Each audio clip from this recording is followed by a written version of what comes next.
and passion for what you're doing. I think I'll start out with you, Ms. Feliz. We enjoy having Secretary Raimondo before this committee. She's always prepared, so it's probably going to make your job easier. But one of your jobs, of course, is to update the committee on legislation and our staff impacting the broad mandate of the department, but in particular, now with the passage of the bipartisan infrastructure bill, one of my big priorities in that bill was the broadband piece. Representative Clyburn and I jointly led the broadband bill that was the model for the bill that was incorporated. And of course, Chairman Cantwell and Ranking Member Wicker also led a lot of the efforts with regard to broadband. And the law, as you know, entrusts the NTIA to distribute $42 billion in national telecommunications and information administration in grants for states to build out broadband to reach unserved and underserved areas. Could you talk about how you're going to coordinate the work of the Commerce Department, bureaus, state, local, tribal governments to work with us in the committee and raise awareness of the investments that are available across the board?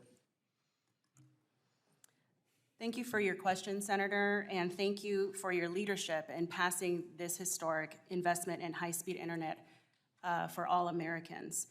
I can understand why this issue is so important to you, and I know that this administration shares your commitment to ensuring all families and communities have access to high-speed internet, and also to ensuring coordination among the various broadband programs being implemented across several agencies.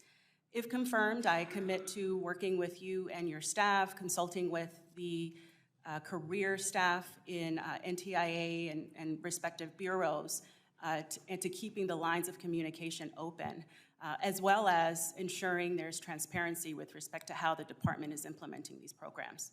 Very good. Thank you very much. Mr. Cravens, Senator Wicker mentioned rural, and I've long been a champion for rural exports, actually, because a lot of our smaller companies in my state, and I'm sure in his state, can't have experts on every country in the world or speak the language, and then yet they have products that could do very well abroad. And Senator Hoeven and I actually introduced the Promoting Rural Exports Act to establish a rural export center at the U.S. Commercial Service, very important agency as us, to provide support to rural businesses to help them export.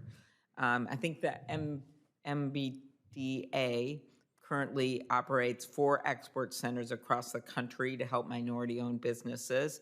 Could you talk a little bit about helping minority-owned rural exporters access global markets, which is so much of our global future for our economy? Well, Senator, thank you so much for the question, and thanks for your leadership in this area. As I said in my opening testimony, the rural piece, Senator Klobuchar and Senator Wicker, is very important to me as someone who grew up in rural South Louisiana. If I'm confirmed, members, this is a piece that I want to roll up my sleeves and get started working on as soon as possible. A couple of things I'll say about that, Senators. One, I know my reading of the act says that in order for the MBDA to do this work, this expanded work, $110 million as the floor for what that will entail. And so I'll ask the members that if I'm confirmed, you'll see me again asking you for those resources, Senator Klobuchar, so that we can build on what the act mandates the new agency will look like. As far as exporting, as you mentioned, there are 4 centers that currently exist at the MBDA for exporting. When I get there, I'd like to assess what those centers do. I'd like to address whether or not there are any gaps in the work that those centers do. Even though those centers are located, obviously, in 4 cities, I don't think they're limited geographically for the help that they can provide nationwide. And so I'd like to see what is the technology like so that if minority businesses in Minneapolis want to access and need help, can they reach out to San Antonio or to Miami or Houston or Arizona to do that? And if not, Senator, how can we work with your team to change that? And so again, if I'm confirmed, I will work very hard to make sure that our rural piece talks about exporting, manufacturing, and really just bringing the resources to minority businesses in rural America, in some cases for the first time. Okay, we're seeing a manufacturing skills gap estimated to leave over 2 million jobs unfilled by 2030. could cost the U.S. economy big time. Minority-owned manufacturing firms represent over 10% of all U.S. manufacturing firms and report similar challenges. Quickly, in your opinion, what can Congress do to help minority-owned manufacturers get the resources they need to grow?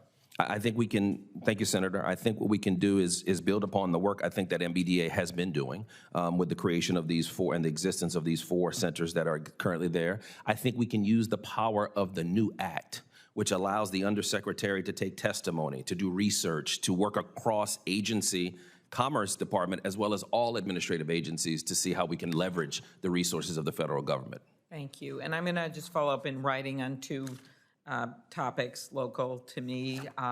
Neighborhood Development Center based in St. Paul has really helped thousands of entrepreneurs in our state. We're very proud of it, and would like to get your views in writing on working with these community-based initiatives. And then secondly, Mayo Clinic also seeking out employees has combined with the Rochester, Minnesota branch of the NAACP to work with our HBCUs across the country to recruit the next generation of doctors, nurses, and others in the medical profession. So I'll ask you about that in writing. I'm going to, after Senator Wicker finishes, turning over the gavel to Senator Schatz, who's here, and I'm going to thank both of you. Thank you. Thank you, Senator Klobuchar. I appreciate